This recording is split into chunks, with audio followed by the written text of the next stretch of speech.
নমস্কাৰ, আপুনি চাই আছে ভোট ভৱিষ্যত। আপোনাৰ এটা ভোটেই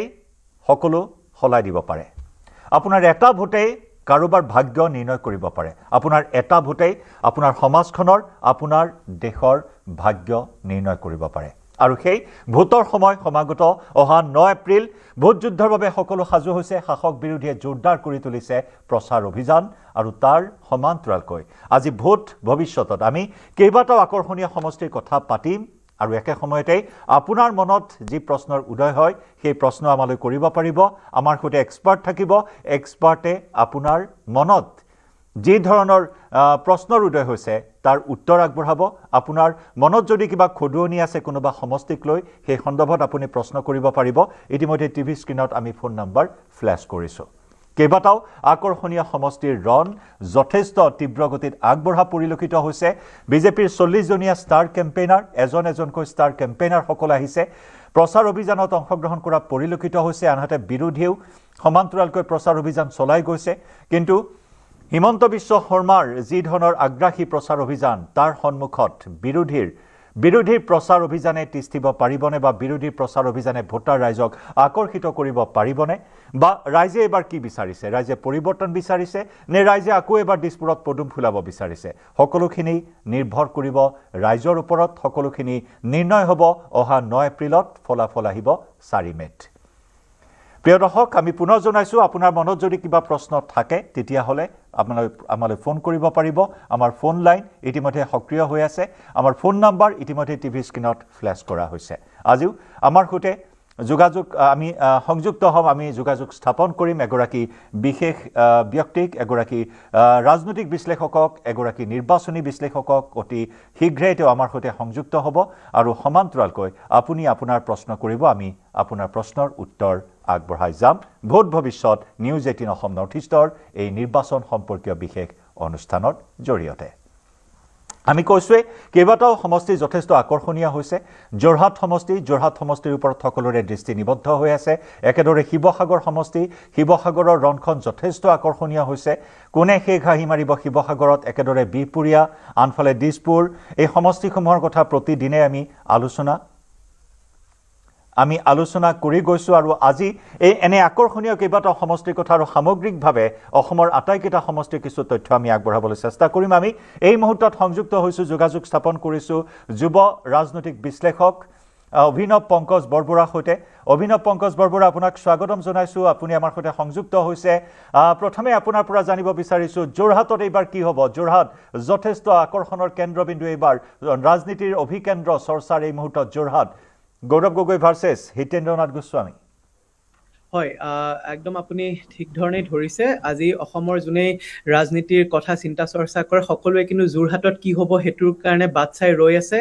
আৰু আমি 1.5 বছৰমানৰ পিছত যেতিয়া 2024 নিৰ্বাচন হৈছিলে তেতিয়াও যোৰহাটৰ ফলাফল একদম আকস্মিক আছিলে। আৰু তাৰ পিছত এক প্ৰকাৰে আমি ক'ব পাৰোঁ কি অসমৰ ৰাজনীতিৰ কিছু সাল সলনি ঘটিছিলে যেতিয়া গৌৰৱ গগৈ যোৰহাটৰ পৰা বহুত মানুহে ভবা নাছিলে, কিন্তু তেওঁ যেতিয়া তাৰ পৰা বিজয় হৈ ওলাই আহিছিলে তাৰ পিছৰ পৰা অসমৰ বিৰোধী ৰাজনীতিও এটা নতুন দিশ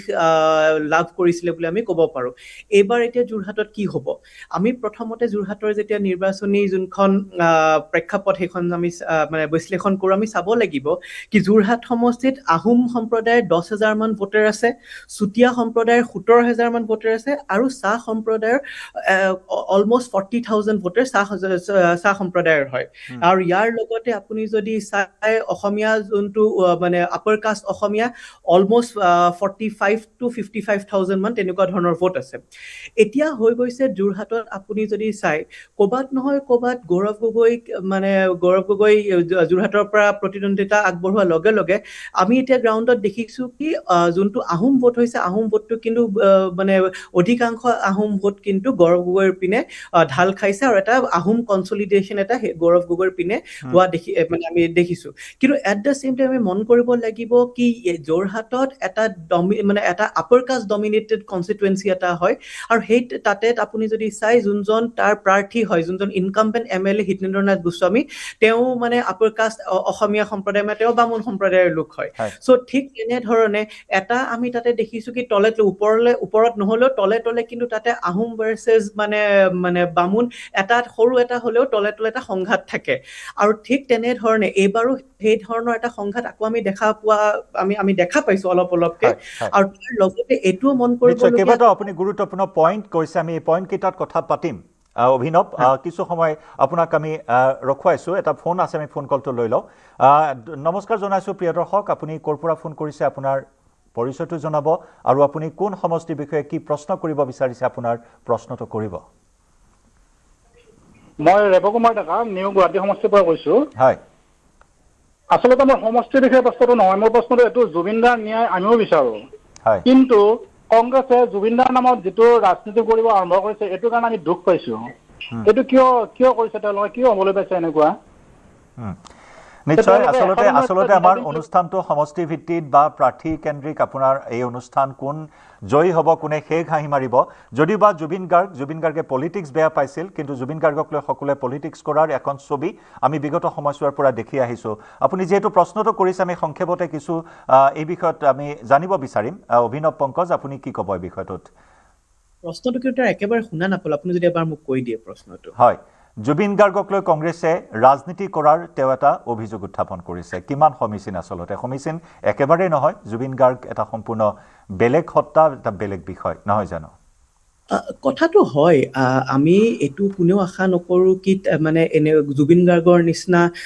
এজন ব্যক্তিৰ লগত যোনজন ক'বলৈ গ'লে আমাৰ মানে অসমৰ হাৰ্টথ্ৰব বুলি কয় তেওঁৰ ৰাজনীতিৰ ঊৰ্ধত হয় কিন্তু ক'বাত যেতিয়া আমি ন্যায় প্ৰশ্ন কৰি আছো ক'বাত নহয় ক'বাত যেতিয়া তেওঁৰ আজি কেনেকে স্মৃতি ৰক্ষাৰ প্ৰশ্ন কৰি আছো এইবোৰ সকলো ৰাজনৈতিক প্ৰশ্নই হয় আমি ক'ত তেওঁৰ স্মৃতি ৰক্ষা মানে তেওঁৰ স্মাৰক হেৰিখিনি কোনটো অনুষ্ঠানৰ কোনটো ঠাইত সেইটো আমি তেওঁৰ কমেমৰেশ্যনৰ কাৰণে এটা আমি অনুষ্ঠান কৰিম তেওঁৰ মূৰ্তি এটা ক'ত আমি স্থাপন কৰিম বা তেওঁৰ ন্যায়ৰ বিষয়টো কি ধৰণে সেইটো আগবাঢ়িছে সেইটো যেতিয়া চালি জাৰি আমি যেতিয়া প্ৰশ্ন কৰোঁ এই সকলো কিন্তু ৰাজনীতিৰ বাহিৰৰ প্ৰশ্ন নহয় এইবোৰ সকলো ৰাজনীতিৰ ভিতৰৰ প্ৰশ্ন আমি শুনিবলৈ বেয়া হয় কিন্তু আজি সেইকাৰণে ক'বাত নহয় ক'বাত এই ধৰণৰ প্ৰশ্নসমূহৰ পৰা আমি আঁতৰি যাব নোৱাৰো কাৰণ কি জুবিন গাৰ্গৰ লগত কি হ'ল এইটো সকলোৱে জানিব বিচাৰিছে আৰু ঠিক চৰকাৰেও যোনখিনি কাম কৰিছে জুবিন গাৰ্গৰ ন্যায়ৰ দিয়াৰ বাবে সেইবোৰতো ৰাজনীতিৰ ভিতৰৰে প্ৰশ্ন চ' আমি এটা এনেকুৱা ধৰণৰ হয় কি ৰাজনীতি বুলি ক'লে এটা বেয়া চিন্তাধাৰা যেন হয় কিন্তু মই ভাবো কি ৰাজনীতিৰ পৰা কোনো বিষয় সাৰি যাব নোৱাৰে এইটো বাস্তৱ সত্য যদি হয় সেইটোৱে হয় আমি যেতিয়া ন্যায়ৰ কথা কৈছো কোনোবাই যদি সঁচাকে কৈছে বা মিছাকে কৈছে বা কোনোবাই ভোটৰ কাৰণে কৰিব পাৰে কিন্তু এইটো ৰাজনীতিক প্ৰশ্ন হয় এইবোৰ এতিয়া যেতিয়া আমি জুবিন গাৰ্গৰ যোনখিনি মানুহে দোষী বুলি দোষাৰোপ কৰি পেলাই এতিয়া বহুত কেইজন জেলতো সোমাই আছে কিন্তু সেইবোৰতো ৰাজনীতি বা ন্যায় প্ৰক্ৰিয়াৰ ভিতৰতে হৈ আছে চ' জুবিন গাৰ্গৰ গোটেই বিষয়টো এইটো এটা ৰাজনৈতিক বিষয় হয় এইটো হয় কি এইটোৰ কিমান পৰোক্ষ হ'লে হওক নতুবা পৰোক্ষভাৱে হ'লে হওক প্ৰত্যক্ষ হওক পৰোক্ষ হওক মুঠৰ ওপৰত জুবিন গাৰ্গক লৈ ৰাজনীতিকৰণ চলি আহিছে গতিকে আমি সকলোৱে ন্যায় বিচাৰো জুবিন গাৰ্গে অতি শীঘ্ৰে ন্যায় লাভ কৰক এয়া প্ৰতিগৰাকী অসমবাসীৰ একমাত্ৰ আশা আৰু এগৰাকী দৰ্শক আছে আমাৰ সৈতে ডাঙৰীয়া স্বাগতম আপোনাৰ পৰিচয়টো জনাব আপোনাৰ প্ৰশ্নটো কৰিব মই টিহুৰ পৰা কৈছো হয় ডাঙৰীয়া টিহু সমষ্টিৰ পৰা টিহু সমষ্টিৰ জয়ৰ সম্ভাৱনা কেনেকুৱা কাৰ বেছি হয় আমি টিহুৰ কথা পাতিম হয় ধন্যবাদ আপোনাৰ প্ৰশ্নটোৰ কাৰণে অভিনৱ পংকজ টিহু সমষ্টিৰ বিষয়ে জানিব বিচাৰিছে ইতিমধ্যে বিজেপিৰ হাই প্ৰফাইল কেণ্ডিডেট আমি জানোৱে চন্দ্ৰমোহন পাটোৱাৰী আছে টিহুত হয় হয় আপুনি যদি চাই নামনি অসমৰ সেই যোনখিনি অঞ্চল এইখিনি কিন্তু যোৱা মানে 10টা বছৰ এইখিনি অঞ্চল সম্পূৰ্ণ বিজেপি অতি শক্তিশালী বুলি মানে ক'লেও ভুল নহয় আৰু এই ডিলিমিটেশ্যনৰ পিছত যদি আপুনি চাই মই নাভাবো এনেকুৱা ধৰণৰ একো মানে তাতে সাল সলনি হৈছে য'ৰ পৰা বিজেপিৰ শক্তি মানে হ্ৰাস পাব পাৰে আৰু তাৰ লগতে আমি যদি চাওঁ চন্দ্ৰমোহন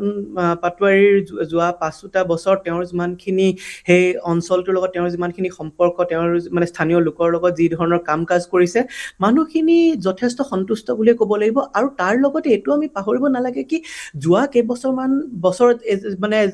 যোনখিনি সময়ৰ পৰা নীলামণি চেণ্ডেকাৰ সেইখিনি অঞ্চলৰ প্ৰভাৱ কমিবলৈ আৰম্ভ কৰিলে কংগ্ৰেছৰ আৰু এজন দ্বিতীয় মানে নেতা যোনে মানে মই কোৱা নাই কি নীলামণি চেণ্ডেকাই সকলোতকৈ উত্তম কংগ্ৰেছ নেতা তাতে সেই অঞ্চলটোৰ হয় কিন্তু চন্দ্ৰমোহন পাটোৱাৰীৰ শক্তিক মানে প্ৰত্যাহ্বান জনাব পৰাকে কিন্তু এতিয়ালৈকে সেই অঞ্চলটোত আমি নেতা ওলোৱা দেখা নাই আৰু এইবাৰো আমি দেখা নাই আৰু আপুনি যদি ইভেন যোৱা লোকসভাৰ মানে ফলাফলো চাই তেতিয়াও এনেকুৱা এটা অনুমান হয় কি এইবাৰো যাতে তাতে চাগে বিজেপিয়ে আগত থাকিব চাগে নিশ্চয়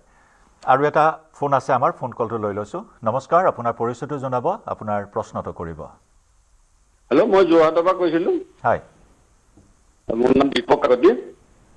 প্ৰশ্নটো কৰিব মই প্ৰশ্নটো কৰিব বিচাৰিছো মানে কি কংগ্ৰেছে যে এতিয়া জুবিনৰ কথা কৈ আছে ইলেকশ্যনত জীৱিত কালত কংগ্ৰেছে জুবিনৰ নাম লৈছিলে কোনোবা এটা সময়ত আমি অকণমান আগত এই বিষয়ত ইতিমধ্যে আমি কিছু আলোচনা কৰিছিলোঁ এগৰাকী দৰ্শকে আপোনাৰ প্ৰশ্নটোৱে আহিছিল আন এগৰাকী দৰ্শকৰ পৰা অভিনৱ পংকজ একেটাই প্ৰশ্ন আচলতে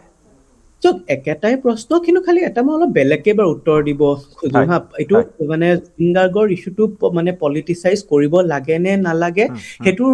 সন্দৰ্ভত মই এইটোৱে উত্তৰ দিছিলো কি এই সকলো এইবোৰ পলিটিকেল কুৱেশ্যন আমি ধৰণে এজন মানুহক যেতিয়া ন্যায় দিব লাগে বা তেওঁৰ যেতিয়া আমি মৃত্যুৰ কাৰণে মানে কি কাবাক দোষীক শাস্তি দিব লাগে বুলি কয় এই সমূহ প্ৰশ্ন পলিটিকেল প্ৰশ্ন হয় এতিয়া যদি আমি আহো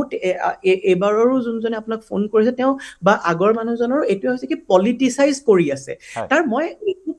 এইটো ধৰণৰ উত্তৰ তাতকে আমি এইটো বিষয়ত কথা পাতিব লাগে কি পলিটিচাইজ যদি কৰেও ইলেকশ্যন এইবাৰ নিৰ্বাচনত লাভ হ'ব নে নহয় এতিয়া মাইলেজ পাব নেকি কোনোবাটো দলে মাইলেজ পাব নেকি এনেকুৱা এটা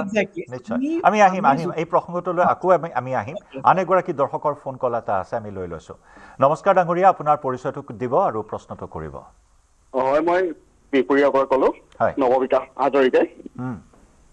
হয় মোৰ কথাটো হ'ল যে বিপুৰীয়া সমষ্টিত কংগ্ৰেছৰ যিগৰাকী প্ৰাৰ্থী ৰাম ভূঞা তেখেত এগৰাকী শক্তিশালী প্ৰাৰ্থী তেওঁ কিছুদিন মানে এবছৰৰ পূৰ্বৰ পৰাই নিৰ্বাচনৰ প্ৰস্তুতি চলাই আহিছে বিভিন্ন ধৰণৰ কাম কাজ কৰি আহিছে আৰু এতিয়াও প্ৰায় পুৰা ব্যাপকভাৱে আপোনাৰ প্ৰচাৰ চলাই গৈছে এতিয়া প্ৰশ্নটো হ'ল ভূপেন বৰাৰ একালৰ সতীৰ্থ ৰাম ভূঞা ভূপেন বৰাৰ দিছপুৰ অভিমুখী যাত্ৰাত বাটত হেঙাৰ হ'ব নেকি ধুনীয়া প্ৰশ্ন আমি এই প্ৰশ্নটো ইয়াৰ পূৰ্বে আলোচনা কৰি আছো বিপুৰীয়া অন্যতম এটা আকৰ্ষণীয় সমষ্টি প্ৰশ্নটোৰ কাৰণে আপোনাক ধন্যবাদ অভিনৱ পংকজ বিপুৰীয়া সমষ্টি কাৰণ এটা সময়ত ভূপেন বৰাই হাতত ধৰি কংগ্ৰেছলৈ অনা ৰাম নাৰায়ণ ভূঞা আৰু এয়া ভূপেন বৰাৰ প্ৰতিদ্বন্দ্বী একালৰ সতীৰ্থ ঘনিষ্ঠ এতিয়া দুই ঘনিষ্ঠৰ মাজত প্ৰতিদ্বন্দ্বী যি প্ৰাক্তন কংগ্ৰেছী এতিয়া ন বিজেপি ভূপেন বৰা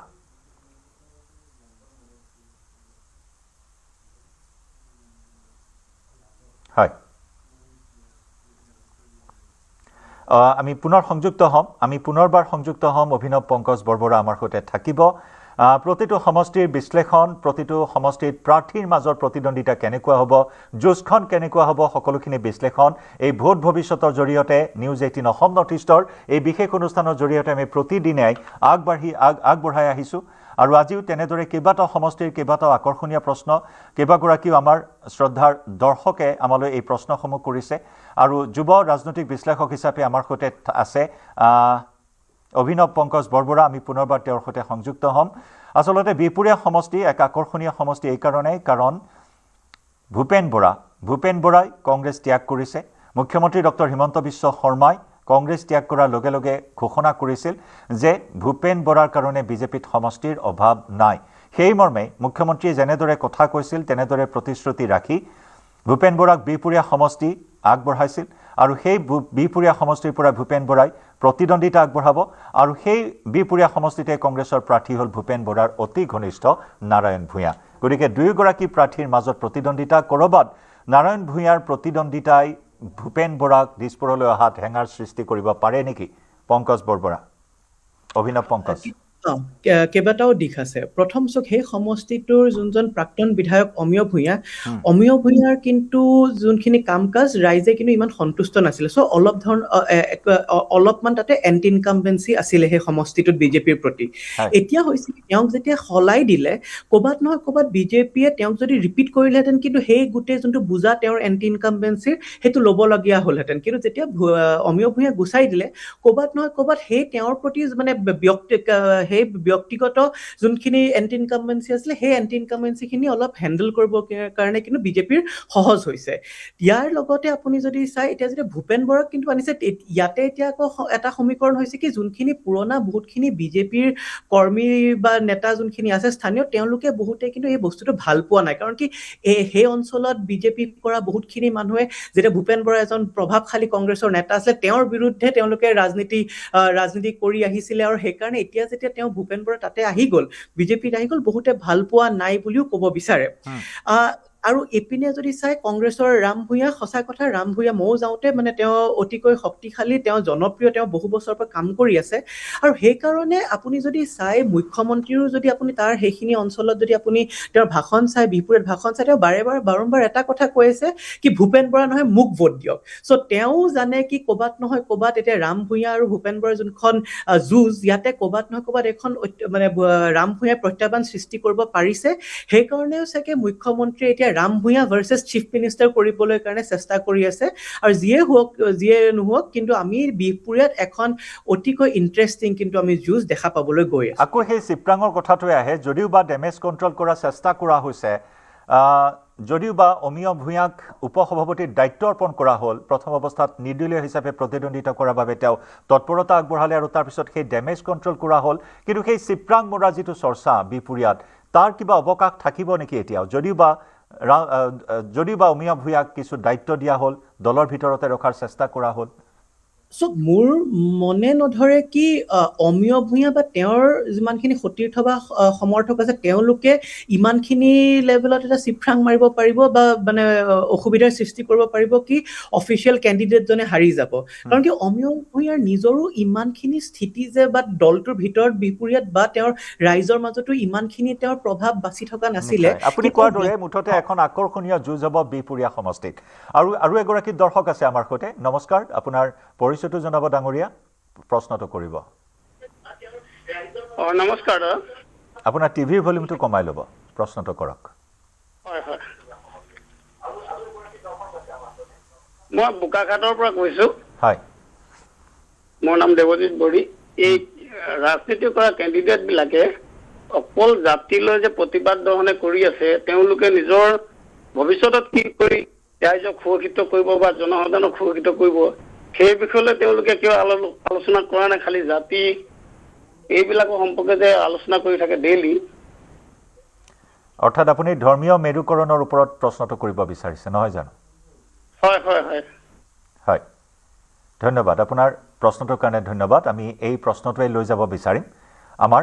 আমাৰ সৈতে উপস্থিত থকা আজিৰ আমাৰ বিশেষ অতিথি যুৱ ৰাজনৈতিক বিশ্লেষক অভিনৱ পংকজ বৰবৰা। এটা গুৰুত্বপূৰ্ণ প্ৰশ্ন এটা চাবলৈ যদি চোৱা হয় ধৰ্মীয় মেৰুকৰণক লৈ যি এটা ইছ্যু হিচাপে লৈছে শাসক বিৰোধীৰ নিৰ্বাচনী ইছ্যু, গতিকে ইয়ে আচলতে কোন দিশলৈ লৈ গৈছে আমাৰ ৰাজনীতিক? চ' এইটো আমিও কোনেও আশা নকৰোঁ কি ৰাজনৈতিক যুঁজবোৰ যাতে লাষ্টত ধৰ্ম জাতি জাত-পাতক লৈ চলি আছে, জাত-পাতক লৈ পেলাই চলে। কিন্তু আমি দেখি আহিছোঁ কি ক'ৰবাত নহয় ক'ৰবাত আপুনি চাওকচোন ভোটিং পেটাৰ্ণবোৰে চাওক লাষ্টত কিন্তু পলিটিকেল পাৰ্টিজ বা তেওঁৰ কেণ্ডিডেটবোৰেও দেখে কি সেইবোৰ মানে তেনেকুৱা ধৰণৰ লাইনতে ভোটিং পেটাৰ্ণবোৰ তেনেকুৱা লাইনতে হয়। আপুনি যদি আজি আমি জাত-পাতৰ ৰাজনীতি কৰিব নালাগে বুলি কওঁ কিন্তু আপুনি চাওকচোন উত্তৰ প্ৰদেশতে চাওক বা বিহাৰতে চাওক লাষ্টততো মানে এজন যাদৱকে ভোট দিয়ে আৰু এজন মানে আপাৰ কাষ্টৰ মানুহসকল আপাৰ কাষ্ট এজনক ভোট দিয়ে। চ' তেনেকুৱা ধৰণৰ মানে যদিও এটা লেভেলত আমি কওঁ কি এইবোৰ কৰিব নালাগে কিন্তু মানে ভোটিং মানে বাস্তৱতে আপুনি যদি চাই যি ধৰণে ভোট পৰে ক'ৰবাত নহয় ক'ৰবাত তেতিয়া আপুনি দেখিব কি এই গোটেইবোৰ জাতি জনগোষ্ঠী এইবোৰ সুকীয়া পলিটিকেল কেটেগৰিজ হয়। মানে ভোটৰ সময়ত সেই তেনেকুৱা ধৰণৰ যোনবোৰ ফেক্টৰছ এইবোৰে ব্যাপক প্ৰভাৱ পেলায়। এতিয়া আপুনি যদি চাই চাহ জনগোষ্ঠীয় অঞ্চলসমূহত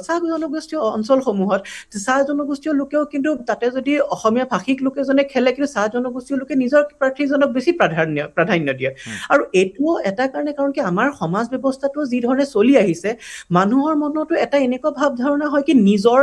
মানে জাতি বা নিজৰ সম্প্ৰদায়ৰ যদি মানুহ এজনক প্ৰতিনিধিত্ব মানে কৰাব পাৰে সেই মানুহজনে যেন তেওঁৰ প্ৰতি বেছি গুৰুত্ব দিব তেওঁৰ কথা বেছি ভালকে বুজিব তেনেকুৱা এটা ধাৰণাও যোৱা মানে বহু বছৰৰ পৰা সৃষ্টি হৈ আহিছে আৰু সেইটো কাৰণেই চাগে এই ধৰণৰ মানে কথাবোৰ যদিও আমি ষ্টুডিঅ'ত বহি বা কিতাপত আমি লিখিলে কি এনেকুৱা হ'ব নালাগে কিন্তু এই ধৰণৰ বাস্তৱত যদি আপুনি ৰাজনীতিটো চাই এই ধৰণৰ বিষয়সমূহৰ পৰা আমি কিন্তু এতিয়াও আঁতৰি আহিব পৰা নাই খুব প্ৰাসংগিক কথাটো আৰু খুব বাস্তৱিক কথা এটা আচলতে আমাৰ সমাজ ব্যৱস্থাৰ লগত ওতঃপ্ৰোতভাৱে জড়িত এটা বিষয় আপুনি কোৱাৰ দৰেই আচলতে এটা সুৰক্ষা অনুভৱ হয় নিৰাপত্তাৰ বিষয় আহে নিৰাপত্তাজনিত এটা বিষয় তেওঁলোকে অনুভৱ কৰে নিজৰ জাতিৰ মানুহজনক ভোট দিয়াৰ ক্ষেত্ৰত আৰু তেনেকুৱা এটা প্ৰথাই যেন চলি আহিছে ৰাজনীতিৰ ক্ষেত্ৰত আপুনি কোৱাৰ দৰে অভিনৱ আমি যোৰহাটৰ কথা পাতি আছিলোঁ কেইবাটাও গুৰুত্বপূৰ্ণ পইণ্ট আপুনি প্ৰথম বিষয়টোতে কৈছিল কিন্তু তাৰ পূৰ্বে আৰু এগৰাকী দৰ্শকৰ ফোন এটা আছে আমি ফোনটো লৈ লৈছোঁ নমস্কাৰ ডাঙৰীয়া আপোনাৰ পৰিচয়টো জনাব প্ৰশ্নটো কৰিব হয় হয় নমস্কাৰ নমস্কাৰ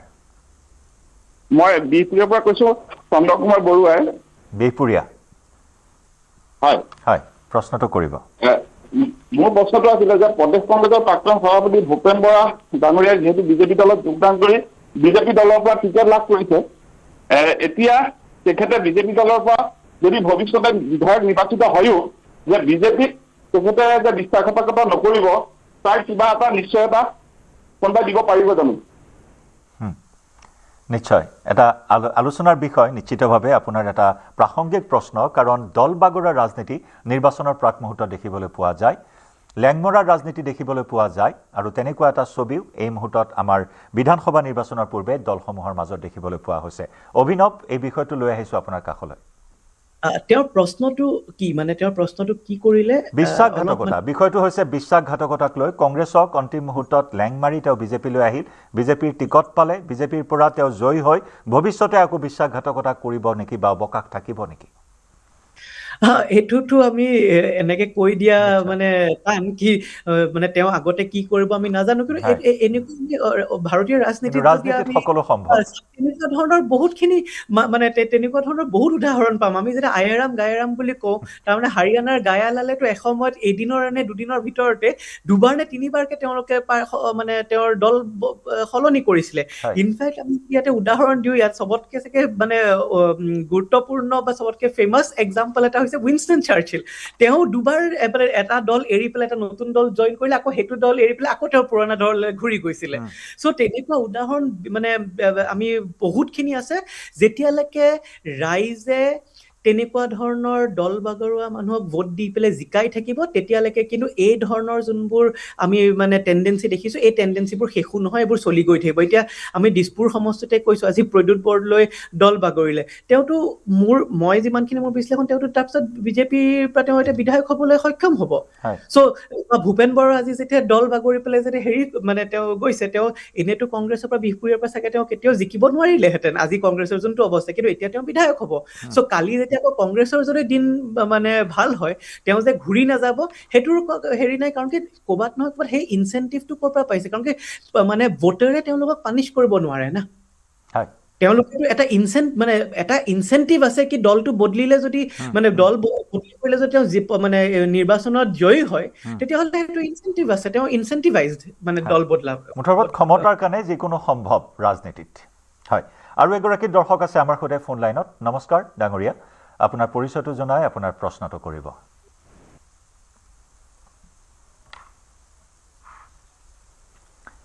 সংযোগ বিচ্ছিন্ন হৈছে আমাৰ শ্ৰদ্ধাৰ দৰ্শকগৰাকীৰ সৈতে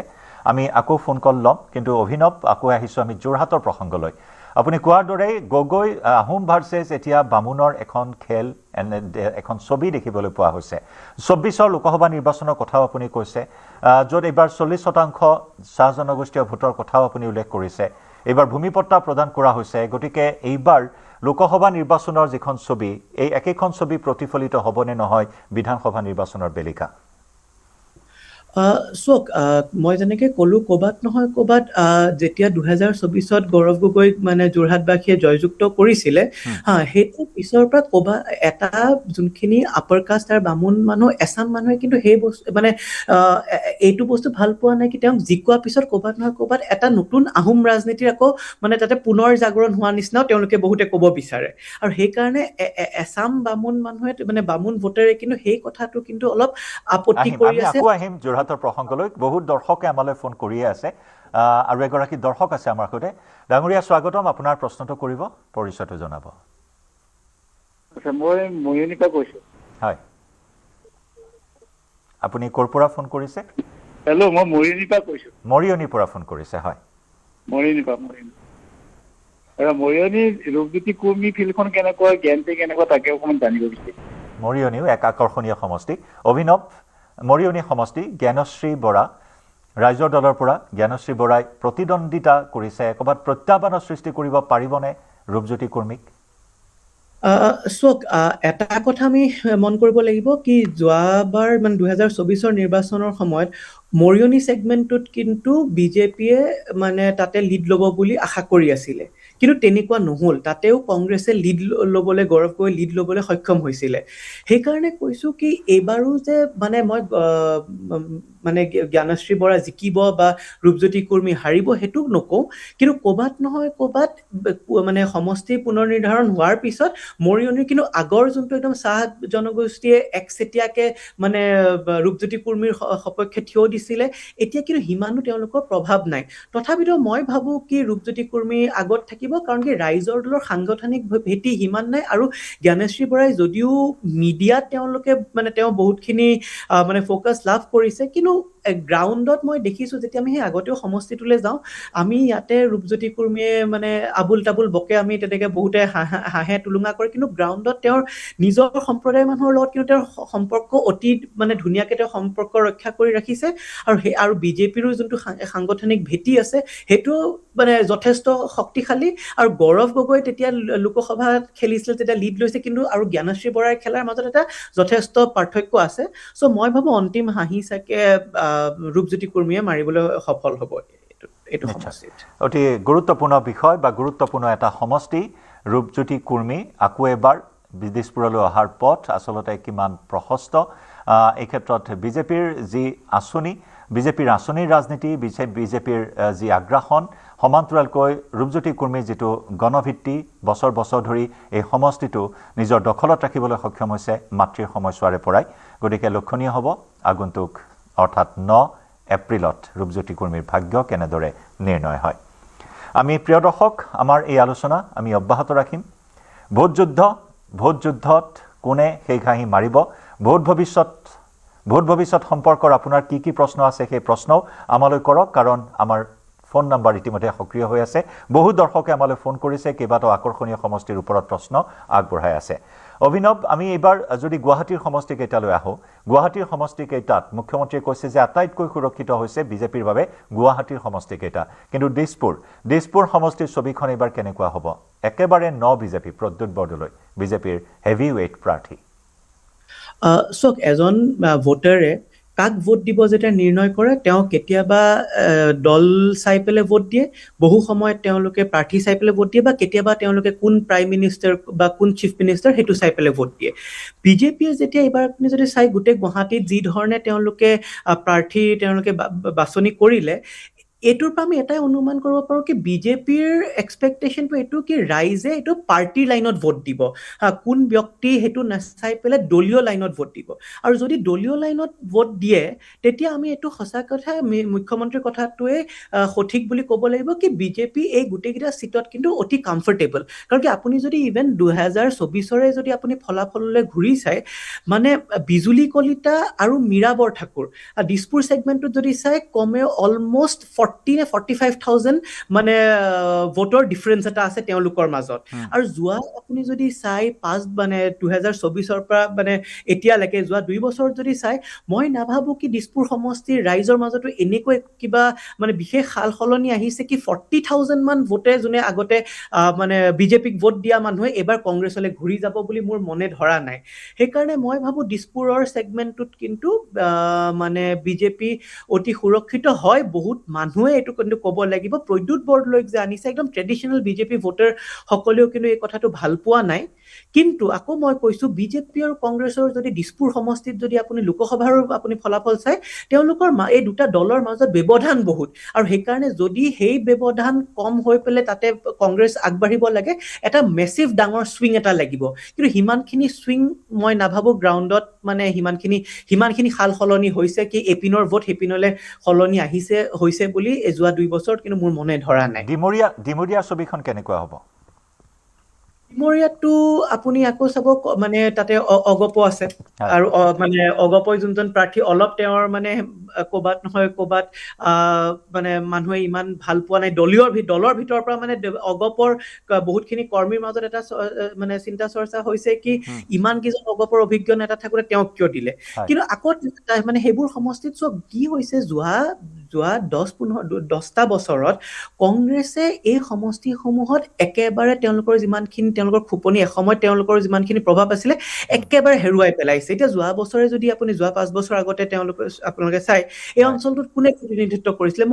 মনজিত মহন্তই কৰিছিলে কিন্তু তেওঁলোকৰ একেবাৰে দুৰ্বল মানে প্ৰাৰ্থী দিয়াৰ ফলত বা তেওঁলোকৰ যোনটো সাংগঠনিক ভেটি একেবাৰে দুৰ্বল হৈ যোৱাৰ ফলত এটা ইভেন ডিমৰীয়াটো আপুনি যদি চাই কংগ্ৰেছে মানে ডিমৰীয়াত 52,000 ভোট লাভ কৰিছে আৰু তাৰ বিপৰীতে বিজেপিয়ে বিজুলী কলিতাই ডিমৰীয়াৰ সেগমেন্টত 1,80,000 মানে 8,000 ভোট লাভ কৰিছে এটা বৃহৎ তফাত এটা সাংঘাতিক পাৰ্থক্য আহিম আমি ডিমৰীয়াৰ প্ৰসংগলৈ আহিম আৰু এগৰাকী দৰ্শক আছে আমাৰ সৈতে নমস্কাৰ ডাঙৰীয়া আপোনাৰ পৰিচয়টো জনাব আপোনাৰ প্ৰশ্নটো কৰিব নমস্কাৰ মই গুৱাহাটীৰ পৰা কৈ আছো দেই হয় ডাঙৰীয়া আপোনাৰ এই বিশেষজ্ঞ গৰাকীয়ে কি চিন্তা কি দূৰদৃষ্টিৰে কথা কৈ আছে মই আৰম্ভণিৰ পৰা নাজানিলো হয় মই তেখেতক দুটামান কথা সুধিব বিচাৰিছো গ্ৰাউণ্ডত কাম কৰিছে হয় হয় আপোনাৰ কওক প্ৰশ্নটো কৰক তেখেতক মই সুধিব বিচাৰিছো এই যে তেখেতে যিখিনি মই দেখিলো তেখেতে বিজেপিক শেষ মাৰিব বিজেপি শেষ মাৰিব ৰূপজ্যোতি কুৰ্মীৰ কথা ক'লে জ্ঞানশ্ৰী বৰা এগৰাকী অধ্যাপিকা হিচাপে তেওঁ আছিলে তেওঁ ৰিজিগনেশ্যন দি আহিছে ৰাইজক হেৰা কৰিবলৈ আহিছে সেইগৰাকীক প্ৰাৰ্থীক তেখেতে নৃত্য কৰি কিহৰ যুক্তিত তেখেতে আপোনাৰ এই ৰূপজ্যোতি কুৰ্মী নামৰ চেহাবলীয়া এজন বিধায়ক আহিছে তেওঁক বিজয়ী কৰিব বিচাৰিছে দ্বিতীয়টা কথা দিছপুৰৰ সমষ্টি ৰাজধানী সমষ্টি দিছপুৰৰ কথা তেখেতে কৈছে প্ৰদ্যুৎ বৰদলৈ শেহতীয়াকে সিদিনা আহি যোগদান কৰিছে কিহৰ ভিত্তিত তেওঁক দিছপুৰৰ ইমান জ্ঞান গম্ভীৰ ৰাইজে তেখেতক ভোটটো দিব লাগে কওকচোন তেখেতে পৰিৱৰ্তন বিচাৰিছে নাই এই নিউজ 18 চেনেলটো কি বিজেপিৰ সাপোৰ্টৰ চেনেল নেকি একেবাৰে নহয় আমি নিৰপেক্ষতাৰ ওপৰত নিৰ্ভৰ কৰি আমি খবৰ দি আহিছো আৰু তেওঁ এগৰাকী বিশ্লেষক হয় তেওঁ ফিল্ডত কাম কৰিছে তেওঁ গ্ৰাউণ্ডত কাম কৰিছে তাৰে ভিত্তিত এই বিশ্লেষণটো আগবঢ়োৱা হৈছে তেওঁ কোনো বিজেপিৰ মানুহ নহয় বা আমিও বিজেপিৰ পক্ষত আমি এই বিশেষ সম্প্ৰচাৰ আগবঢ়োৱা নাই ডাঙৰীয়া প্ৰথমে আপোনাৰ জ্ঞাতাৰ্থে আমি এইখিনি কথা জনাই ল'ব বিচাৰিছো আমি আপোনাৰ প্ৰশ্নখিনিৰ উত্তৰ আগবঢ়াব বিচাৰিছো মই অভিনৱৰ কাষলৈ যাব বিচাৰিছো অভিনৱ মানে এইটোৱে আমাৰ মানে এটা ভুল ধাৰণা কি কোনোবা এজন মানে মই জ্ঞানেশ্ৰী বৰা মানে বেয়া প্ৰাৰ্থী বুলি কোৱা নাই কিন্তু তেওঁ ৰূপজ্যোতি কুৰ্মীৰ তুলনাত তেওঁ অধ্যাপক হল বোলে তেওঁ যে শক্তিশালী প্ৰাৰ্থী বা তেওঁৰ যে জিকা নিশ্চিত বা আমি যে তেওঁৰ জয়গান গাই থাকিম সেই কথাটো নহয় তেওঁ শুনি আছে যদি সেইটো কাৰণে কথা তেওঁক বুজাও এটা উদাহৰণ দি পেলাই হিমন্ত বিশ্ব শৰ্মা চাগে যেতিয়া দ্বিতীয়বাৰ নে তৃতীয়বাৰৰ কাৰণে কটন কলেজৰ জেনেৰেল ছেক্ৰেটাৰী হৈছিলে তেতিয়াও বহুত জ্ঞানী মানুহ হোমেন বৰগোহাঁই শৰৎ সিংহ আমাৰ হীৰেণ গোহাঁই সকলোৱে কিন্তু তেওঁ এইবোৰ চব প্ৰফেচাৰ গুণী জ্ঞানী মানুহে কেম্পেইন কৰিছিলে কিন্তু তেতিয়াও কিন্তু হিমন্ত বিশ্ব শৰ্মাহে জিকিছিলে কাৰণ কি ৰাজনীতিৰ যোনটো মানে পলিটিক্সৰ যোনটো লজিক সেইটো বহুত বেলেগ হয় সেইটো জ্ঞানেশ্ৰী বৰা বা তাতোকৈ ভাল মানুহ ৰাজনীতিত নামিছে আমাৰ দেখোন আপুনি যদি চাই আপোনাৰ মনত আছে নে মানে আপোনাক কোৱা নাই যোনে আপোনাক ফোন কৰিছে তেওঁ মানে কৈছো 2019ৰ নিৰ্বাচনত চাগে গুৱাহাটীৰ পৰা উপমন্যু বৰঠাকুৰ নে কি তেওঁ খেলিছিলে তেওঁ সঁচা কথা এজন মেধাৱী ব্যক্তি আৰু মেধা সম্পন্ন ব্যক্তি আৰু তেওঁ যদি চাই উপমন্যু কি আছিলে মই উপাধিটো পাহৰি গৈছো তেওঁ সুপ্ৰিম কোৰ্টত মানে প্ৰেক্টিছ কৰা এজন মানে এডভোকেট উপামান্য হাজৰিকা তেওঁ সুপ্ৰিম কোৰ্টত প্ৰেক্টিচ কৰা মানে এজন এডভোকেট হয় কিন্তু কিমান ভোট পাইছিলে 19,000 ভোট পাইছিলে ঠিক তেনেধৰণে আপুনি চাবচোন আপুনি যদি তেজপুৰৰ লোকসভাৰ যদি কেতিয়াবা পুৰণা ৰিজাল্টসমূহ চাই তেজপুৰত কিমান ঈশ্বৰ প্ৰসন্ন হাজৰিকাৰ নিচিনা গুণী জ্ঞানী ব্যক্তিও খেলিছিলে কিন্তু তাতে লাষ্টত গৈ কোন জিকে তাতে মণিকুমাৰ সুব্বাৰ নিচিনা মানুহ জিকে গোলাপ বৰবৰাৰ নিচিনা অসমৰ মুখ্যমন্ত্ৰী যেতিয়া দিছপুৰত খেলিছিলে কিন্তু তেওঁ তৃতীয় স্থান লাভ কৰিছে যে তিনচুকীয়াত খেলিছিলে তেওঁ অকল 6টা ভোট পাই পেলাই পৰাস্ত হৈছিলে সো কথাটো এই ধৰণৰ আবেগিক যদি কথা কৈ পেলাই ফোনত এই ধৰণে কয় মই তেওঁলোকক এইটো অনুৰোধ কৰিম কি ৰাজনীতিটো কি ধৰণে চলে তেওঁলোকে বুজিব লাগিব নহলে সদায় এনেকে হতাশাত ভুগি থাকিব আৰু এটা উদাহৰণ আমি দিব পাৰো প্ৰদ্যুৎ বৰা আপুনি হিমন্ত বিশ্ব শৰ্মাৰ কথা কৈছে প্ৰদ্যুৎ বৰা তেওঁ এগৰাকী গুণী জ্ঞানী লোক তেওঁ এটা সময়ত মুখ্যমন্ত্ৰীৰ বিৰুদ্ধে প্ৰতিদ্বন্দ্বিতা কৰিছিল নহয় জানো হয় তেওঁ ইয়েলত পঢ়িছিলে আৰু তেনেকে যেহেতু আপুনি কৈছে আৰু উদাহৰণ এটা মনলৈ আহিছে প্ৰেমধৰ বৰা কেইটা ভোট পাই চাবচোন তেওঁ যেতিয়া ভূপেন বৰা যোনবাৰ জিকিছিলে সেইবাৰ প্ৰেমধৰ বৰা খেলিছিলে আই থিংক তেওঁ 3rd নে 4th হৈছিলে পৰথিংহই কেইটা ভোট পাইছিলে যেতিয়া তেওঁ হাৰিছিলে চাবচোন আমাৰ শ্ৰদ্ধাৰ দৰ্শকগৰাকীক জ্ঞাতাৰ্থে আমি পুনৰবাৰ জনাব বিচাৰিছোঁ আমি নিউজ 18 অসম নৰ্থ ইষ্ট সদায় নিৰপেক্ষতাৰ পক্ষত আৰু নিৰপেক্ষতাৰ ভিত্তিতহে আমি প্ৰতিটো বাতৰি আগবঢ়াইছোঁ ৰাজনৈতিক বিশ্লেষক হিচাপে তেওঁ এইখিনি বিশ্লেষণ আগবঢ়াইছে কাৰণ তেওঁ সমষ্টিয়ে তেওঁ সাৰ্ভে কৰিছে সমষ্টিয়ে তেওঁ ভোটাৰ ৰাইজৰ পৰা তেওঁ মতামত লৈছে আৰু তাৰে ভিত্তিত এই বিশ্লেষণখিনি আগবঢ়াইছে আৰু তেওঁৰ বিশ্লেষণে যে 100% শুদ্ধ হ'ব তেনেকুৱা নহয় ভোট যুদ্ধ জনতাৰ ৰায় কাৰ পক্ষলৈ যায় তাৰ বাবে আমি নিশ্চিতভাৱে 4 মেলৈ অপেক্ষা কৰিবই লাগিব কিন্তু ৰাইজৰ মনত থকা যিখিনি খডুৱনি আছে সেইখিনি প্ৰশ্ন কৰিবলৈ আমি এই বিশেষ প্লেটফৰ্ম এই মুহূৰ্তত আগবঢ়াইছোঁ আমাৰ এই অনুষ্ঠানৰ জৰিয়তে আৰু এগৰাকী দৰ্শক আছে আমাৰ সৈতে ডাঙৰীয়া আপোনাক স্বাগতম আপোনাৰ প্ৰশ্নটো কৰিব আপোনাৰ পৰিচয়টো জনাব হয় সংযোগ বিচ্ছিন্ন হৈছে আমাৰ শ্ৰদ্ধাৰ দৰ্শকগৰাকীৰ সৈতে অভিনৱ আমি কথা পাতি আছিলোঁ গুৱাহাটীৰ সমষ্টিকেইটাৰ কথা ডিমৰীয়া সমষ্টি আপুনি আমাৰ আধৰুৱা হৈ ৰ'ল বিষয়টো ডিমৰীয়া সমষ্টিত কংগ্ৰেছৰ যিখিনি সাংগঠনিক ভেটি থাকিব লাগে সেই ভেটি পূৰ্বৰে পৰাই যথেষ্ট দুৰ্বল বুলি আপুনি উল্লেখ কৰিছিল গোটেই গুৱাহাটীৰ সমষ্টিকেইটাত আজি হেতুৱে হৈছে আপুনি যদি চাই ইভেন মানে আমি ৰাজনৈতিক বিশ্লেষণ কৰিলে সদায় আগৰ মানে ৰাজনৈতিক ফলাফলসমূহ চাব লাগিব তেতিয়াহে আমি প্ৰতিছবিখন ভালকে আমি বুজিব পাৰো আজি অকল আমি মানে গোটেই যোনটো আনডিভাইডেড দিছপুৰ কনষ্টিটুৱেঞ্চি হওক বা আগৰ যোনটো গুৱাহাটী ইষ্ট সমষ্টি আছিলে এতিয়া চাওকচোন যোৱাবাৰ মানে 5 বছৰ আগতে তেওঁ মানে কংগ্ৰেছে আই থিংক ৰবীন বৰদলৈ মানে জীয়েক অসীমা বৰদলৈ মানে তাতে টিকেট প্ৰদান কৰিছিলে আৰু তেওঁ বৃহৎ এটা ব্যৱধানেৰে তেওঁ পৰাজিত হৈছিল আৰু তাৰ পিছত তেওঁলোকে সেই সমষ্টিটো বহু দিনলৈ কোন তাতে প্ৰতিনিধিত্ব কৰিছিল আমি গমেই পোৱা নাছিলো আৰু এতিয়া শান্তনু বৰা আহিছে সো তেতিয়া কি হয় এটা ডাঙৰ মাৰ্জিনত যেতিয়া এবাৰ হাৰে তেতিয়া মানে নেক্সট ইলেকশ্যনটোত তাতে সিমানে এটা ডাঙৰ সুইং এটা লাগে মানে এই মানে কংগ্ৰেছক মানে বা বিজেপিক যোনে ভোট দিছিলে সিমানখিনি মানুহ ঘূৰি পেলাই যদি আকৌ কংগ্ৰেছলৈ যায় তেতিয়াহে সেই সমষ্টিটো মানে কংগ্ৰেছৰ কাৰণে আকৌ কম্পিটিটিভ হৈ আহিব আৰু ইয়াতে আমি যদি ডিমৰীয়া বা দিছপুৰৰ সমষ্টিৰে কথা কওঁ মানে নিউ গুৱাহাটীৰে কথা কওঁ ৱেষ্ট গুৱাহাটীৰে কথা কওঁ বা যোনটো গুৱাহাটী চেণ্ট্ৰেল আজিৰ দিনত ক'ৰবাত নহয় ক'ৰবাত সেই বস্তুটো হৈ আছে এতিয়া মানে এইবাৰো যদি চাই আপোনালোকে তেওঁলোকে শান্তনু বৰাক আমি নিউ গুৱাহাটীত প্ৰাৰ্থিত্ব আগবঢ়াইছে শান্তনু বৰা ব্যক্তি হিচাপে তেওঁ মানে মেধা ব্যক্তি হয় তেওঁ হিন্দু কলেজত পঢ়িছিলে তেওঁ মানে বহুত আগৰ পৰা আমি দেখি আছো বহু বছৰৰ পৰা তেওঁ কংগ্ৰেছৰ ৰাজনীতিৰ লগত জড়িত আৰু ক'বাত নহয় ক'বাত তেওঁৰ কথা বতৰা মানে অতি ভদ্ৰ অমায়িক ব্যক্তি বুলিয়ে ক'ব লাগিব কিন্তু এটা নিৰ্বাচনত সংগঠনটো আজিকালিৰ নিৰ্বাচনত সংগঠন বহুত দৰকাৰী বহুত গুৰুত্বপূৰ্ণ আৰু কংগ্ৰেছৰ ক'বাত এই গুৱাহাটীৰ সমষ্টিখিনিত সংগঠনটো ইমান শক্তিশালী নহয় আৰু যোৱা 5টা বছৰত তেওঁলোকে যি ধৰণে সংগঠনটো শক্তিশালী কৰিব লাগিছিলে সিমানখিনি মানে সেই হিচাপত তেওঁলোকে সংগঠনটো শক্তিশালী কৰিবলৈ নোৱাৰিলে সো সেইটো কাৰণে মই ভাবো এই যোতে গুৱাহাটীৰ সমষ্টিকেইটাত ক'বাত নহয় ক'বাত বিজেপিৰ এটা এডভান্টেজ আছে আৰু মীৰা বৰঠাকুৰ ভাল কেণ্ডিডেট আৰু গোটেই যদি ফাইট যদি ক'বাত হয় কিন্তু মীৰা বৰঠাকুৰ এটা ভাল ফাইট দিব পাৰিব কিন্তু সেইটো সঁচা কথা আৰু এটা গুৰুত্বপূৰ্ণ সমষ্টি যদি আমি পাতো এই মুহূৰ্তত আজি আমাৰ এই ভোট ভৱিষ্যতৰ মজিয়াত সেইটো হৈছে খোৱাং সমষ্টি খোৱাং সমষ্টিত কেনেকুৱা ধৰণৰ আপুনি দেখিছে আপুনি ফিল্ডত গৈছে তাত গৈ আপোনাৰ কেনেকুৱা লাগিছে কি হ'ব পাৰে যুঁজখন লুৰিণজ্যোতি গগৈ চক্ৰধৰ গগৈ চাওক লুৰিণজ্যোতি গগৈৰ ৰাজনৈতিক ভৱিষ্যতৰ কাৰণেও কিন্তু এইবাৰৰ খোৱাং সমষ্টিত কি হয় ফলাফল বহুত গুৰুত্বপূৰ্ণ হ'ব কাৰণ কি এইবাৰ যদি তেওঁ পৰাজিত হয় তেতিয়া তৃতীয়বাৰৰ কাৰণে তেওঁ পৰাস্ত হোৱা হ'ব কিন্তু ক'বাত নহয় ক'বাত লুৰিণজ্যোতি গগৈৰ পৰিস্থিতি মই নকওঁ তেওঁ মানে জিকিবলৈ একদম মানে আমি 100% আমি কনফিডেণ্টলি তেওঁ জিকিব বুলি কওঁ তেওঁৰ কিন্তু পৰিস্থিতি বেয়া নহয় কাৰণ কি যিমানখিনি ডেকা ল'ৰা ছোৱালী আছে সেই সমষ্টিৰ ক'বাত নহয় ক'বাত কিন্তু লুৰিণজ্যোতি গগৈয়ে তেওঁলোকক আকৰ্ষিত কৰিবলৈ সক্ষম হৈছে আৰু যদি আপুনি যোৱাবাৰৰ হেৰিও চাই যেতিয়া লুৰিণজ্যোতি গগৈ মানে লোকসভাৰ মানে কেণ্ডিডেট আছিলে তেতিয়াও আপুনি চাই খোৱাঙত কিন্তু যোনটো ভোটৰ ব্যৱধান বিজেপিয়ে লিড লৈছিলে কিন্তু খোৱাঙত ভোটৰ ব্যৱধান কিন্তু সিমান নাছিলে মানে আমি যোনকেইটা অথনি অলপ আগত আমি গুৱাহাটীৰ তুলনা কৰিলো য'ত আপুনি গুৱাহাটী দিছপুৰ বা চেণ্ট্ৰেল গুৱাহাটীত 50,000ৰ ব্যৱধান আছিলে কিন্তু যদি আপুনি খোৱাঙত চাই বিজেপিয়ে খোৱাঙত যোৱাবাৰ 60,000 মান ভোট পাইছিলে আৰু তাৰ বিপৰীতে কিন্তু লুৰিণজ্যোতি গগৈ 46,000 ভোট পাইছিলে চ' তেনেকুৱা ধৰণে আৰু য'ত মনোজ ধানোৱাৰে 12,000 মান ভোট পাইছিলে খোৱাঙত চ' এইবাৰ তেনেকুৱা সেই আপলে যোনটো ভোট গুচি গৈছিলে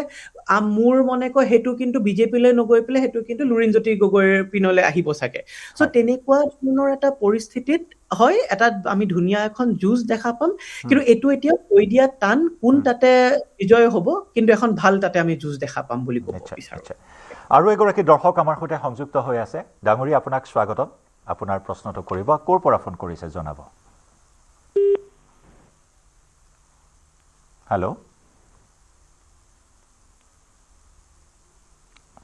আমাৰ ফোন কলটো বিচ্ছিন্ন হৈছে আমি পুনৰ ল'ম যদি তেওঁ আমাক পুনৰ ফোন কৰে আমি পুনৰ তেওঁৰ প্ৰশ্নটো ল'বলৈ চেষ্টা কৰিম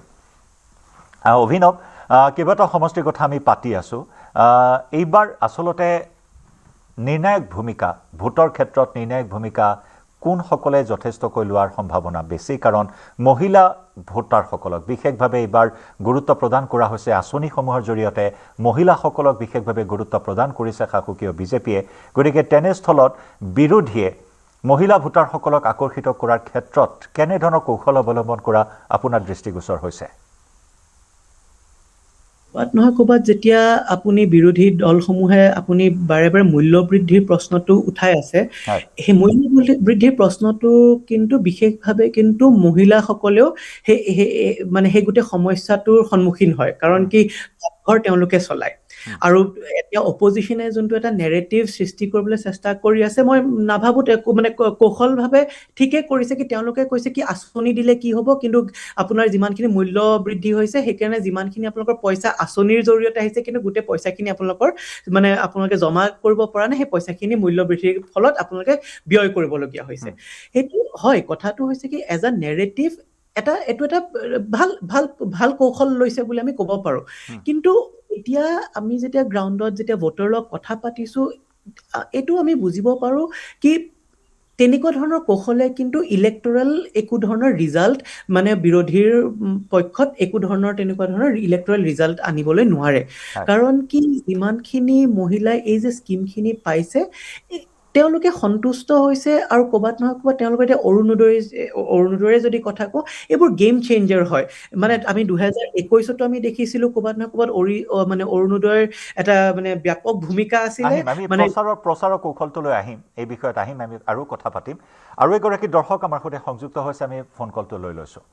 ডাঙৰীয়া স্বাগতম ক'ৰ পৰা ফোন কৰিছিলে আপুনি আৰু আপোনাৰ প্ৰশ্নটো কৰিব হয় মই দেৰগাঁও সমষ্টিৰ পৰা কৈছো দেৰগাঁও হয় হয় আপোনাৰ টিভিৰ ভলিউমটো অনুগ্ৰহ কৰি অকণমান কমাই লওক তাৰপিছত আপোনাৰ প্ৰশ্নটো কৰক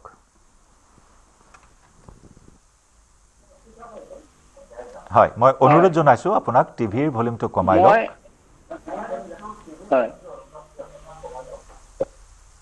হয় এতিয়া আপোনাৰ প্ৰশ্নটো কৰিবলৈ অনুৰোধ জনাইছো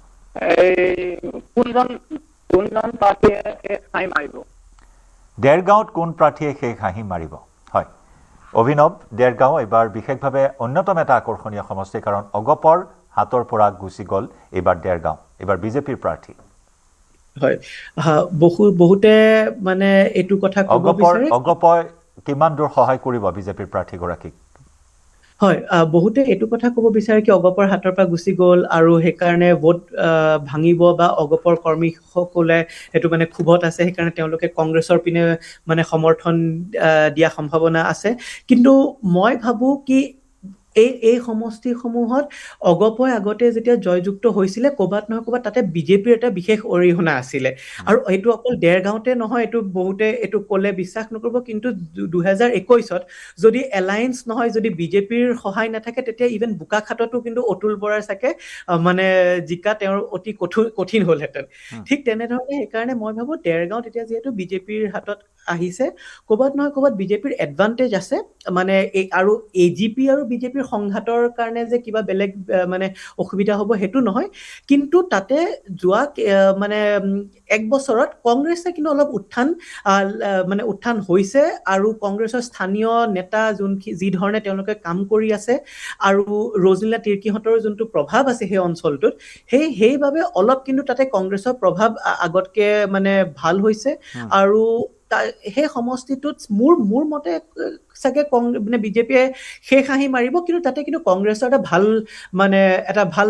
ৰিজাল্ট এটা দেখাব পাৰিব বুলি মোৰ মনে কয়। অৰ্থাৎ এটা নেক টু নেক ফাইট হোৱাৰ এটা সম্ভাৱনা আছে দেৰগাঁও সমষ্টিত। হয়, আমি কথা পাতি আছিলোঁ যে বিৰোধীৰ প্ৰচাৰ কৌশল হওক বা শাসকীয় বিজেপি যি ধৰণেৰে আঁচনিৰে ভোটাৰ ৰাইজৰ মাজলৈ আগবাঢ়িছে, গতিকে ইয়ে কেনেদৰে সহায় কৰিব শাসকীয় বিজেপিক বা বিৰোধী কিমান দূৰ সফল হ'ব? হয়, আমি এইটো বস্তু আগৰ পৰা আমি দেখিছোঁ বা গোটেই যোনটো একাডেমিক লিটাৰেচাৰ আছে ৱেলফেয়াৰ স্কিমছৰ ওপৰত, ইয়াত এইটো আমি দেখিছোঁ কি ক'ৰবাত নহয় ক'ৰবাত বেনিফিচিয়াৰীসকলে কিন্তু যোনটো মানে যোনখন চৰকাৰৰ পৰা তেওঁলোকে সেই ৱেলফেয়াৰ বেনিফিটছ পাইছে, তেওঁলোকক সমৰ্থন কৰা এটা ট্ৰেণ্ড এটা কিন্তু আমি দেখা পাই আহিছোঁ। কিন্তু এইটোও নহয় কি অকল যে আপুনি বেনিফিট দিছে মানে এনেকুৱা স্কিম দিছে আৰু সেইকাৰণে স্কিম দিয়াৰ কাৰণে একদম মানে মেকানিকেলি ৰবটৰ নিচিনাকে ভোট দি আছে, সেইটো নহয়। আমি সেইকাৰণে চাব লাগিব কি স্কিমৰ লগতে বিজেপিৰ যোনটো মানে তেওঁলোকৰ যোনটো মানে সাংগঠনিক যোনটো ভেটি, তাৰ লগতে যি ধৰণৰ মুখ্যমন্ত্ৰীৰ যোনটো জনপ্ৰিয়তা, এই গোটেইকেইটা ফেক্টৰ আমি একেলগে আমি চাব লাগিব। তেতিয়াহে আমি গম পাম, মানে আমি তেতিয়াহে সঠিকভাৱে বুজাব পাৰিম কিয় বিজেপিয়ে মানে এই বহুতখিনি সময়ত অসমত শেষ হাঁহি মানে মাৰিবলৈ সক্ষম হৈছে। এইটো বহুত বুদ্ধিজীৱী এইটো ক'ব খোজে কি মানুহক স্কিম দিছে আৰু স্কিম দি পেলাই কিনি লৈছে, কিন্তু সেইটো নহয়। কাৰণ কি যদি স্কিম এটা বা বেনিফিট এটা, এই প্ৰসংগলৈ আকৌ আহিম আৰু এগৰাকী দৰ্শক আমাৰ সৈতে সংযুক্ত হৈছে। ডাঙৰীয়া স্বাগতম, আপুনি ক'ৰ পৰা ফোন কৰিছে আৰু আপোনাৰ প্ৰশ্নটো কৰিব? হয়, নমস্কাৰ। মই বিপুল গোস্বামীয়ে ক'লো, নগাঁও সমষ্টিৰ পৰা, নগাঁও বটদ্ৰৱা। হয়, মোৰ প্ৰশ্নটো হ'ল এইবাৰ নিৰ্বাচনী যুঁজখন কেনেকুৱা হ'ব, মানে বিশেষকৈ দুৰ্লভ চমুমা আৰু ৰূপক শৰ্মাৰ মাজত। যিহেতু ৰূপক শৰ্মা বিগত 10 বছৰ ধৰি বিধায়ক হৈ আছে আৰু তেখেতে যথেষ্ট কাম কৰা আমি দেখিবলৈ পাইছো, আৰু দুৰ্লভ চমুৱা তেখেতো আছিলে এবাৰ বিধায়ক, কিন্তু এইবাৰ 10 বছৰ পিছত আকৌ যুঁজখন হ'ব। তো এইবাৰ কংগ্ৰেছৰ ইছ্যুটো মূলতঃ কি হ'ব, মানে কি ইছ্যুৰ ওপৰত ভিত্তি কৰি পেলাই কংগ্ৰেছে এই নিৰ্বাচনৰ বৈতৰণি পাৰ হোৱাৰ চেষ্টা কৰিব, সেইটো মোৰ জানিব বিচাৰিছিলোঁ। ধন্যবাদ ডাঙৰীয়া আপোনাৰ প্ৰশ্নটোৰ কাৰণে। অভিনৱ, আকৌ আপোনাৰ কাষলৈ আহিছোঁ, এই প্ৰশ্নটোৱে লৈ আহিছোঁ, কাৰণ সমষ্টি পুনৰ নিৰ্ধাৰণৰ পিছত নগাঁও বটদ্ৰৱা সমষ্টি কিছু সাল সলনি হৈছে, কিন্তু এই সাল সলনি যোনটো নগাঁও বটদ্ৰৱাত হৈছে, সেই সাল সলনিয়ে বিজেপিৰ এডভান্টেজত হৈছে। কাৰণ কি আগতেই আপুনি যদি নগাঁও সদৰ অঞ্চলখিনি চাই, সেইখিনিত বিজেপিৰ প্ৰভাৱ আছিলে, মানে বেছি শক্তিশালী আছিলে, আৰু সেইখিনিৰ লগতে এতিয়া বটদ্ৰৱাৰ সমষ্টিৰ যোনখিনি হিন্দু অঞ্চল আছিলে, সেই অঞ্চলখিনিও মানে এতিয়া নগাঁৱৰ সদৰ সমষ্টিটোৰ লগত অন্তৰ্ভুক্ত কৰি দিয়া হ'ল। আৰু সেই হিচাপত মই যদি চাওঁ, মানে বিজেপিৰ এটা নেচাৰেল এডভান্টেজ আছে। আৰু লাষ্ট টাইম যদি আপুনি চাই, বিজেপিয়ে মানে কংগ্ৰেছতকে অলমষ্ট 33,000 ভোট অধিক লাভ কৰিছিলে 2024 নিৰ্বাচনৰ সময়। এইটো কথা হয় কি দুৰ্লভ মানে আমাৰ মানে বিজেপিৰ প্ৰাৰ্থীজন অলপ হ'লেও তেওঁ মানে তাতে কেইবাবাৰো বিধায়ক হোৱা হিচাপে অলপ নেচাৰেল এণ্টি ইনকামবেঞ্চি আছে, কিন্তু অভাৰঅল মানুহজন জনপ্ৰিয় হয়। আৰু তেওঁ ৰূপক শৰ্মাৰ যদি কথা আপুনি মানে ঠেলাৱালা ৰিক্সাৱালাক সোধে, তেওঁৰ কথা কিন্তু কোনেও মানে ইমান বেয়াকে কোৱা, বহুতৰ কিছুমান কাম কৰি দিব পৰা নাই, কিন্তু তেওঁৰ প্ৰতি খুব তেনেকুৱা ধৰণৰ আমি দেখা পোৱা নাছিলোঁ। সেইপিনৰ পৰা যেতিয়া পাৰ হৈ গৈছিলোঁ, তাতে আমি অলপ সময় কটাইছিলোঁ। মানে বহুত সময়ত হয় কি, চব কেতিয়াবা মানে এতিয়া আগতে আমি এইটো এটা বহলাই কৈছোঁ, এটা ফণীভূষণ চৌধুৰী বহুত সময়ত হয় কি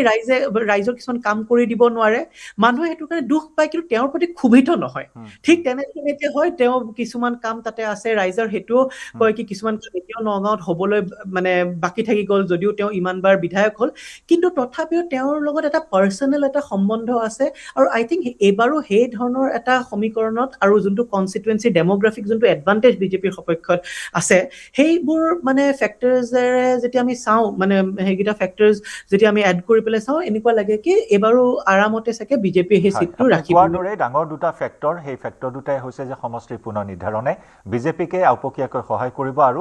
প্ৰাৰ্থী হিচাপে কিছু জনপ্ৰিয়তা আছে গণভিত্তি আছে ৰূপক শৰ্মাৰ গতিকে সেই দিশৰ পৰাও ৰূপক শৰ্মাই শেষ হাঁহি মাৰিব বুলি এক প্ৰকাৰ আপুনি এটা অনুমান কৰিছে হিয়া ভোট যুদ্ধৰ পিছত গম পোৱা যাব 4 মেত ফলাফলত জানিব পৰা হ'ব আৰু এগৰাকী দৰ্শক আমাৰ সৈতে সংযুক্ত হৈ আছে ডাঙৰীয়া স্বাগতম জনাইছো আপোনাক আপোনাৰ পৰিচয়টো জনাব আপোনাৰ প্ৰশ্নটো কৰিব হয় আমি শুনি আছো আপোনাৰ প্ৰশ্নটো কৰক টিভিৰ ভলিউমটো কমাই ল'ব টিভিৰ ভলিউমটো কমাই আপুনি আপোনাৰ প্ৰশ্নটো কৰিব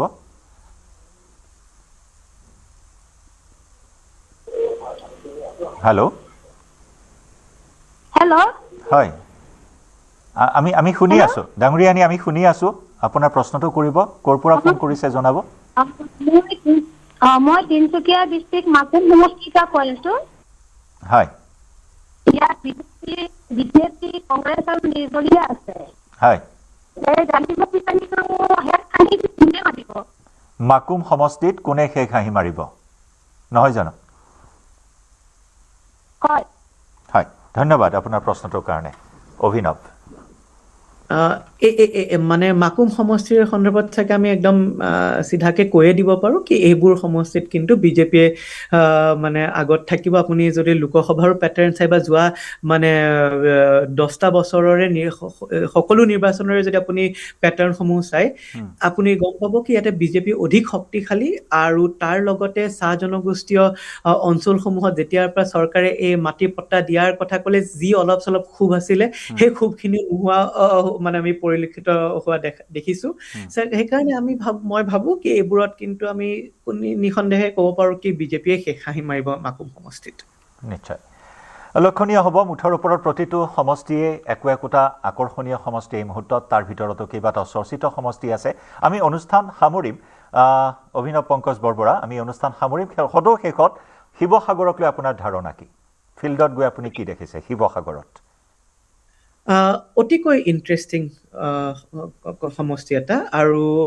ক'বাত নহয় ক'বাত অখিল গগৈ তাৰে বিধায়ক হোৱা হিচাপে সেইটোত এইবাৰো যোৱাবাৰ আৰু তেওঁ মানে বহুতে জেলৰ পৰা তেওঁ জিকিবলৈ সক্ষম হৈছিলে আৰু এইবাৰো সেইকাৰণে অখিল গগৈ আকৌ এবাৰ MLA হ'ব পাৰিবনে নোৱাৰে সেইটো অকল আমাৰ প্ৰশ্ন নহয় বহুতৰে মনত চাগে সেইটো এটা প্ৰশ্ন আছে যদি এলায়েন্সটো নহ'লহেঁতেন ক'বাত নহয় ক'বাত অখিল গগৈ কিন্তু এবাৰ জিকা অলপ কঠিন হ'লহেঁতেন কিন্তু কংগ্ৰেছৰ যোনটো এলায়েন্স হোৱা পিছত এটা হৈছে কি যোনটো মুছলিম ভোট আছিলে শিৱসাগৰ সমষ্টিৰ সেই মুছলিম ভোটটো কিন্তু কনচলিডেট হৈছে আকৌ এইটো কথা আমি মন কৰিব লাগিব কি